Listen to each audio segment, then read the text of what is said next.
Vamos a conversar enseguida con el doctor Hernán Ulloa, el expresidente del Consejo de Participación Ciudadana y Control Social. Dividamos la pantalla, por favor. Yo no sé, doctor, ¿cómo está usted?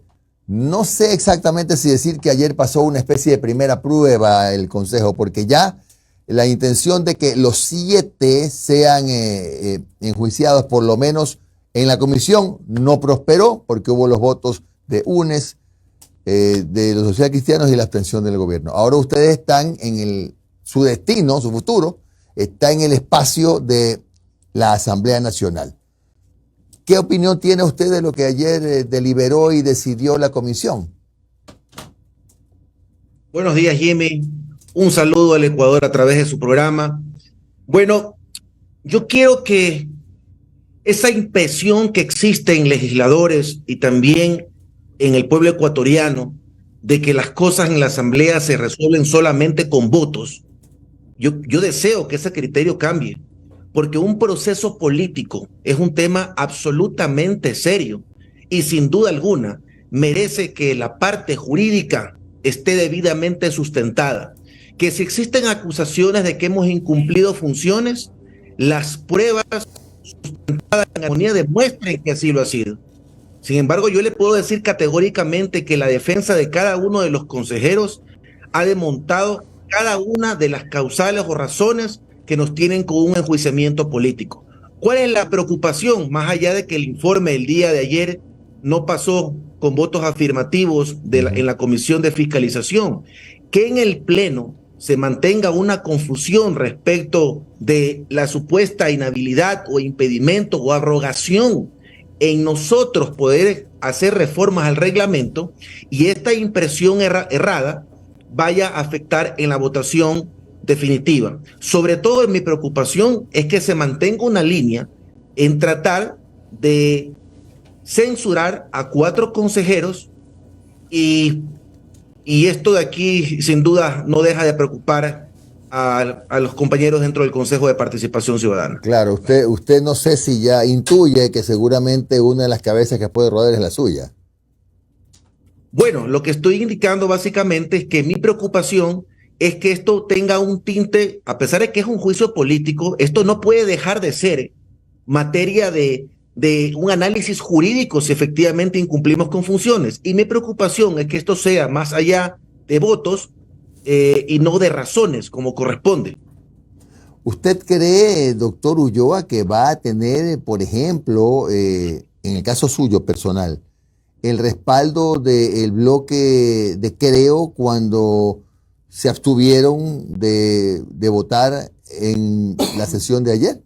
Se abstuvo su representante, ¿no? Jimmy, para no hablar de bloques, a mí me gustaría aprovechar este espacio más bien para un poco informar sobre la situación a todos los asambleístas que nos están escuchando a través de este programa. Una de las razones que se ha mencionado dentro del proceso político y que escucho parte de legisladores de UNES van a impulsar es el tema de la supuesta abrogación de funciones en mocionar la reforma al reglamento. Esto es importante determinarlo, Jimmy, para iniciar un hilo jurídico razonable, indicar de que nosotros fuimos enjuiciados por intentar reformar el reglamento. El proceso no es por reformar el reglamento, sino por intentarlo. Entonces, ¿cuál es la razón? Dice abrogación por mocionar. Abrogarse implica básicamente atribuirme una función que no me corresponde. Eso es lo que indica la Real Academia de Lengua Española con respecto a la abrogación. Sin embargo, dentro del procedimiento político, quien le habla y los demás consejeros, demostramos que el reglamento de sesiones del Pleno, junto con otras normas de mayor categoría, establecen en el artículo 15 que es un deber de todo consejero del Consejo de Participación plantear mociones. Es decir, el incumplimiento de funciones no va por presentar mociones, sino va por no hacerlo. Entonces, por allí existe una confusión que tiene que ser obviamente analizada seriamente por cada uno de los asesores de los legisladores y los legisladores para tomar una decisión. Luego, lo otro que es increpado ya hablando del fondo, es que nosotros no teníamos la posibilidad de reformar un reglamento. Y lo que yo les he mencionado junto con mis compañeros, exhibiendo varias sentencias constitucionales, de que el reglamento para la designación del próximo Contralor General del Estado podía ser perfectible hasta antes de la convocatoria del concurso. Así lo establecen sentencias de tribunales que ejercían competencias constitucionales. Entonces, nosotros hasta la fecha actual, recién el día de ayer, aprobamos la convocatoria. Todavía no se ha convocado. Según las mismas sentencias constitucionales, nosotros estaríamos en la posibilidad para volver perfectible un reglamento. Todavía, aún Doctor, en este momento, justo todavía eso iba. Justo eso iba. Mire, efectivamente el Pleno aprobó ayer la convocatoria al concurso de méritos y oposición. Pero lo que me llamó la atención, y bueno, usted me explicará, es que según la codificación del reglamento para el concurso de méritos, solo se requiere que los postulantes cumplan 3 requisitos. 1, ser mayor de 18 años. 2, ser ecuatoriano o ecuatoriana. Y 3, estar en goce de derechos políticos. Pregunto si así es el proceso efectivamente y en qué momento viene el filtro ya de calificar, bueno, estos son idóneos, estos no. Porque con eso pueden inscribirse 1 millón de personas. Bueno, le comento que eso establece la Constitución del Ecuador en las partes generales. Y eso habla, y aquí viene la confusión que tratan de inducir. Esos son los requisitos que se establece para los cargos de elección populares. Nosotros hemos establecido en un reglamento una serie de requisitos para poder designar a esta autoridad. Obviamente, estableciendo candados, dentro de los requisitos sí está obviamente ser mayor de 18 años, ser ecuatoriano, pero dentro de las prohibiciones e inhabilidades, que es la parte fuerte, la parte que nos va a generar un candado, un filtro dentro de la designación de esta autoridad, se encuentra justamente en el artículo 16. ¿Por qué razón dentro de los requisitos no podemos establecer más? Porque si la ley orgánica y la Constitución no los establece, vía reglamento nosotros no podemos establecer o inventarnos más requisitos.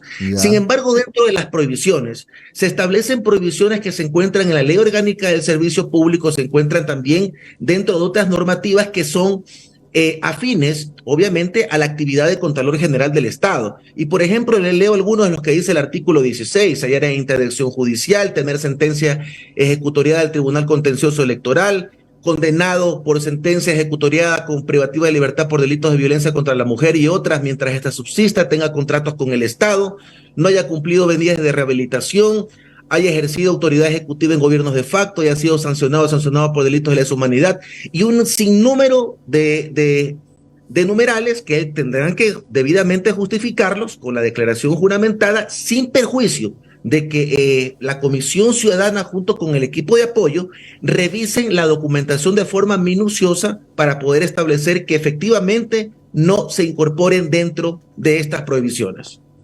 Doctor Ulloa, buenos días. Omar Jaén le saluda. Muchísimas gracias por su tiempo, doctor, como siempre. Doctor, solamente una pregunta para que la gente lo tenga claro, ¿no? ¿Verdad? Dentro del proceso, en la Comisión de Fiscalización, se hablaba de incumplimiento de funciones por el tema del reglamento del concurso del Contralor, que usted ya acaba de exponer su posición, pero también había un tema con respecto a la situación de Fausto, del vocal del Consejo de la Judicatura, ¿verdad? Ese también fue otra de las causales, ¿verdad? ¿Nos podría refrescar qué era lo que se acusaba y cuál fue su defensa? Bueno, Omar, yo le voy a mencionar que por un respeto a mis compañeros no voy a referirme a este punto por una sencilla razón. Yo no soy el procesado en ese punto específicamente porque yo no voté a favor. Entonces, no opinar respecto de ese punto sería obviamente de alguna forma meterme en algo que no me corresponde, ¿ok? Doctor, pero lo que sí le puedo decir respecto del reglamento, hay algo muy importante aquí, Omar, porque se ha inducido dentro del mismo procedimiento a un engaño a los legisladores, pero en mi intervención yo desmonto ese engaño indicando, bueno, seamos justos. Si es que ustedes dicen que nosotros no podíamos reformar el reglamento y estamos procesados políticamente por haberlo hecho, ¿por qué razón no se procesa a los otros compañeros que reformaron el reglamento por primera ocasión? Porque el problema es la reforma del reglamento, pero lo que usted debe de conocer, Omar, es que el reglamento fue aprobado en mayo del año pasado. Y en junio se convocó, en agosto, ya se convoca a las veedurías ciudadanas, la conformación de las veedurías. Exactamente el 12 de agosto se conforma la veeduría ciudadana que inicia el procedimiento. Según la argumentación de los asambleístas interpelantes, a partir de ese momento ya no podía hacerse reformas al reglamento porque podía afectarse la seguridad jurídica. Me refiero a las reformas al reglamento del Contralor. Pero el 20 de agosto, mediante resolución CPCCS 052E 2021-660, en el periodo que estaba ejerciendo como presidente encargado el consejero David Rosero, allí se aprobaron reformas no solamente al reglamento de la Contraloría, sino también al reglamento de la Defensoría Pública, de la Defensoría del Pueblo, el Consejo Nacional Electoral y, más grave aún, el reglamento de las mismas comisiones ciudadanas de selección. Se modificó un artículo en el cual se nos quitaba la posibilidad de cada uno de los consejeros tener un asesor dentro de la comisión y equipo técnico para designarse por el pleno, es decir, por la mayoría. Es decir, nos dejaban totalmente a un lado. Pero esa reforma se hizo posterior, esa fue la primera reforma que se hizo al reglamento luego de la ejecución del concurso para designar a la comisión de selección. Ya, oiga, doctor, es lo que mencionaba, siendo justos y alertos, porque de aquí viene obviamente un distinguido asambleísta y jurista, que es el doctor Pedro Velasco, quien ha indicado de que uno de los consejeros no tendría responsabilidad. Eso es lo que yo le quería preguntar. En mi exposición, yo mencioné este tema que no constaba en el borrador de la Comisión de Fiscalización y donde expongo claramente que la primera reforma al reglamento la hizo la anterior mayoría y que si vamos a hablar de justicia, vamos a hablar de equidad, o todos estamos procesados por esto o ninguno. Yo realmente... Eso es lo que le quería preguntar, doctor. Mire, usted, a ver, ojo, no vamos a personalizar los casos. Usted como conocedor y como abogado, eso le quería preguntar. Si una persona está en un cuerpo colegiado y se enjuicia a todo ese conglomerado, pero en el caso específico de una votación, tú no participaste en esa votación, ese es un argumento para excluirte porque eso es lo que está ocurriendo con el informe con el cual no se aprobó ayer. Según dijo la bancada o los representantes del gobierno, no votaron por ese informe porque se le estaba excluyendo al consejero Rosero. Ojo, no personalicemos los casos desde el fondo jurídico. ¿El no haber votado te puede excluir? A ver, yo pienso que se está dejando un mensaje terrible porque aquí no se tiene que analizar la votación, sino el incumplimiento de funciones. Si votamos o no votamos, más allá de que la votación sea errada o sea acertada, eso no denota un incumplimiento de funciones. ¿Qué es un incumplimiento de funciones? No acudir al pleno. No acudir al pleno. Dejar votado las actividades bajo las cuales uno es responsable. ¿Cuál es el incumplimiento de función? No presentar mociones. No es lo contrario como estamos procesados, presentar mociones. No, el incumplimiento es no presentarlas. El incumplimiento es no tomar una postura dentro del debate en el pleno, porque es peligrosísimo mencionar de que el que vota en abstención o no vota se salva. Entonces mejor las personas que van a ser electas como consejeros del Consejo de Participación Ciudadana, con este antecedente, mañana solamente se van a abstener o no van a votar. Entonces imagina el mensaje que estamos dando. Yo no quiero personalizar con nadie, solamente quiero aclarar, sobre todo el distinguido asambleísta Velasco, que él fue el de la moción. Yo lo respeto mucho porque es un legislador, pero también lo considero que es un jurista. Pero dentro del informe borrador no consta es que yo mencioné la primera reforma al reglamento. La primera reforma al reglamento, señores legisladores, la hizo la anterior mayoría el 20 de agosto, mientras ejercía como encargado el consejero David Rosero. Si ustedes van a procesarnos a nosotros por haber reformado el reglamento, que fue la segunda reforma, ¿cómo quedó entonces las personas que hicieron la primera reforma? Entonces hay que tener equidad, hay que tener respeto a la ciudadanía ecuatoriana, y yo exhorto y por eso aspiro distinguido Jimmy y Omar, de que en el acto de la revisión dentro del Pleno de la Asamblea Nacional, los argumentos jurídicos van a pesar sobre cualquier intención de votar a 4 consejeros. Claro, doctor, y ahí va. Este también debería estar vinculado al periodismo. Este se va adelantando a las preguntas, claro. Doctor. Mire, doctor, si te censuran, por favor, denme un espacio. El tema, no, mire, que nosotros que andamos con la cuenta hackeada, imagínense, también estamos sufriendo esos ataques. Ahora, doctor, vea, ¿qué es lo que va a ocurrir ahora? Los comisionados de fiscalización van a tener que hacer informes con sus posturas individuales. Todo eso se llevará al Pleno de la Asamblea.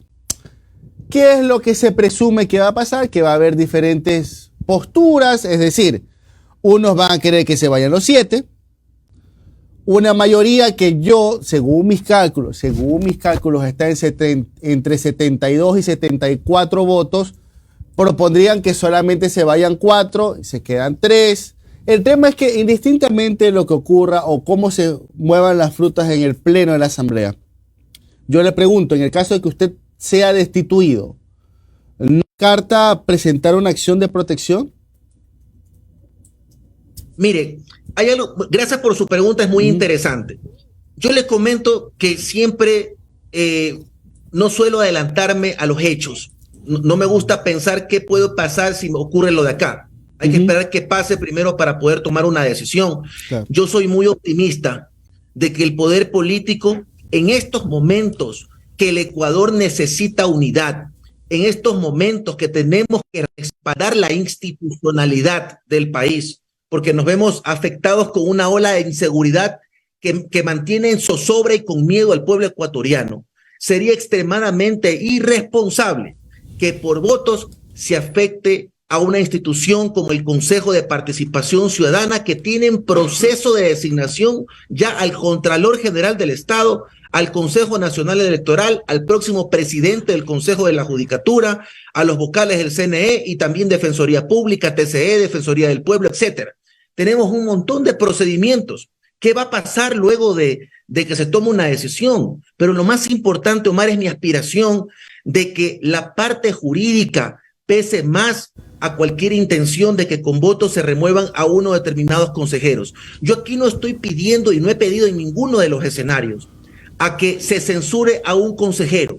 Yo estoy pidiendo, como el presidente del Consejo de Participación Ciudadana, que se archive ese juicio en contra de todos. Es decir, ninguno de nosotros tenemos una razón suficiente o causal para merecer ser enjuiciados políticamente. Y mi aspiración es que esto se entienda dentro del escenario político, y lo que voy a decir tampoco es con la intención de desafiar al poder político, pero deben estar claros en algo muy importante, que las cosas no se quedan en la votación de la Asamblea.